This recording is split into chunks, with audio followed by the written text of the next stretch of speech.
સુરત મહાનગરપાલિકામાં કમિશનરના વિરોધનો એક મામલો સામે આવ્યો છે, જેમાં આમ આદમી પાર્ટીના વિપક્ષના નેતા પાયલ સાકરિયા, ઉપનેતા મહેશ અણઘડ અને દંડક રચના હીરપરા સહિત કુલ 9 વ્યક્તિઓ સામે પોલીસ ફરિયાદ કરાઈ છે.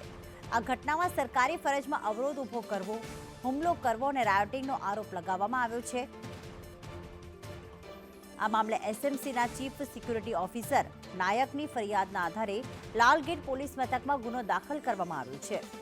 આ ઘટના એસએમસીની કચેરીમાં બની હતી, જ્યાં આપ પાર્ટીના વિપક્ષના નેતા પાયલ સાકરિયા પોતાના સાથીઓ સાથે કમિશનરની કેબિન બહાર ધરણા કરી રહ્યા હતા.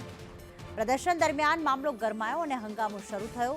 વાતાવરણ તંગ બનતા બાબત ઝપાઝપી સુધી પણ પહોંચી ગઈ હતી, જેને લઈને લાલગેટ પોલીસ મથકમાં ફરિયાદ નોંધાવવામાં આવી છે.